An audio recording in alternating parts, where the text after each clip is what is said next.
This is required watching, where we watch the essential films from the list of cinematic influencers and look at them through the lens of learning about filmmaking and how to move forward. I'm your host, Trey Epps, and this movie was directed by Steven Soderbergh, written by Reed Carolyn, and stars Channing Tatum, Selma Hayek, and Ayub Khan Din, among other people, of course. This movie is Magic Mike: The Last Dance.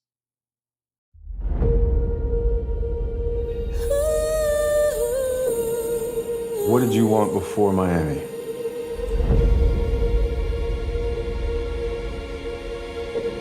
I just wanted to escape my life. I need Do you like bartending? It's not really what I do. What is it that you really do?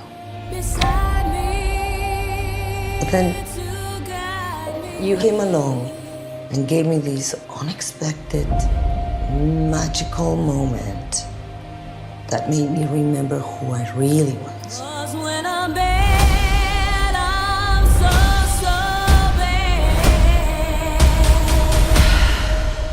bad. Come with me to London. Magic Lane is a former male stripper turned bartender who meets Max Mendoza at a fundraising event, and they have a one-night stand. Max hires Mike to choreograph a new production at the Radigan Theatre in London, which she owns. As rehearsals progress, they face challenges with the city of Westminster and disagreements over the show's ending. The production is shut down, but Mike continues rehearsals in secret and holds a successful invite-only show. Mike and Max confess their love for each other, and the film ends with Zadie's perspective on dance as a form of liberation. All right, listen, this is Magic Mike, baby. We are talking about it because I think it's really interesting how we talk about intimacy, how we talk about sexiness, how we talk about I think the taboo subjects that we aren't meant to talk about. I got a lot of shtick from friends when I told them I was seeing Magic Mike. I saw all three. And listen, I understand. You may want to judge me. I get it. But guess what? I've always been. I'm a kid who grew up in the theater. I've been very confident with my with my sexuality for quite some time. I don't think there's anything wrong with watching Magic Mike. Although what I love about this film is actually the line that it continues to tell. This movie, or at least most especially in the first dance sequence, was about intimacy. I think it was something that Mike and Max both really, really wanted, and I think that is the part that was sexy. That's the part that I think people are here for. Is how is that yes, it's a dance. Yes, it's a dance. Yes, we're talking about strippers and dancing. This is ridiculous, but the intimacy that people feel, especially coming out of COVID, is still feels rare. Um, and it's different from its other movies because it's not about vulgar. It's not about vulgarity. It's not about showing male body parts for the sake of it, despite it being a stripper movie. And that's what I really enjoyed. I really enjoyed that we talk about dance as an art, and even if that's sexy dance, it's still an art form that should be recognized and not condemned for whatever horniness you may feel in your life or don't want to feel in your life. One of the last sequences where Channing Tatum, I guess, closes the show or whatever he does with the show, was so beautiful, akin to like the Always Sunny in Philadelphia dance with Mac and the ballerina. This is almost kind of the same exact thing. and I felt the very same way of like watching these two dancers contort their body and perform. It really leaves you to feel things that are not just horniness. It's not about how sexy it is. It's not about any of that. It's about these two people coming together to show each other and honestly tell a story. Telling a story with dance, I think, is something that we often associate with like ballet.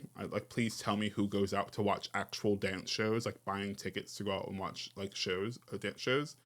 Um, so having these bodies tell the story, I think, is really interesting. I think that's what this was really all about. It also serves as cinematographer, credited as Peter Andrews, and editor, credited as Marianne Bernard, because, hey, he likes to do it all and take home all the money. The only film, this is the only film in the Magic Mike series not to feature any nudity. You know why? Because we grew up. We don't need to see penises, baby. We just need to see abs and character growth. We understand intimacy because intimacy is what's hot, y'all. Not just bodies. Thandie Newton was originally cast as a female lead and had shot at least a week's worth of scenes when she dropped out of the film, reportedly due to family reasons. Selma Hayek was replaced and reshot her scenes. I'll be honest, I think Selma Hayek's a better choice. I think there's something. I don't know.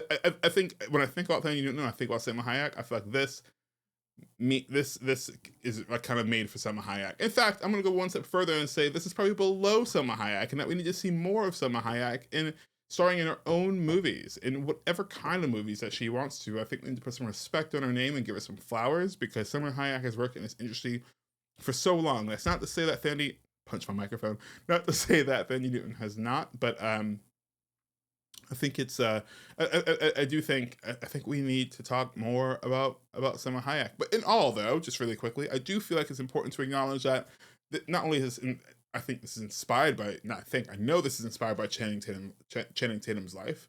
I think he had a lot to do with like the development of it all. Of course, Magic Mike, there's actual show around the world about Magic Mike and the strippers and all that, taking on Chippendales. Although we should probably talk about the Chippendales show, amazing show.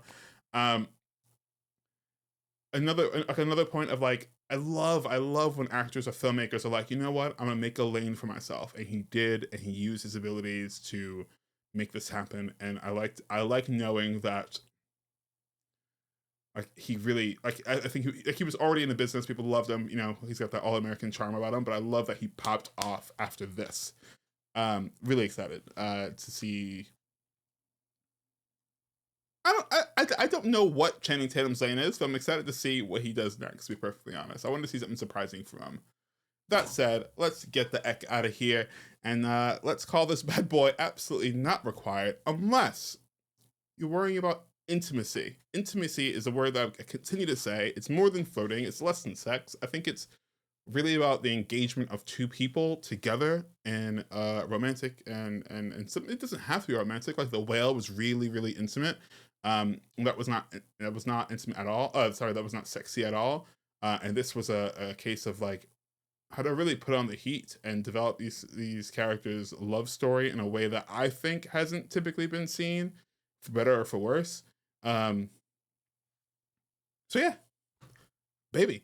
Let's close this bad boy out. Thank you so much for checking us out. Sorry for my disruption in the middle of this bad boy. I'm not sure if you noticed it. But if you like this, come back next week and let's do it again. Required Watching is a film club. It's also kind of a TV club where I talk about random TV shows in the middle of talking about movies, but let's talk more about TV shows as well. And if you have any recommendations, let me know. Like, subscribe, do all that good stuff. And until next week, peace. In a way, it takes off the pressure to understand that you're working with the best. So on one hand, there's a comfort zone. On the other hand, I had a great character. She's never done something that says, I was here, and this is who I am and what I am about. It's not just about feeling free with a man dancing for you, but having the courage to take life in your hands.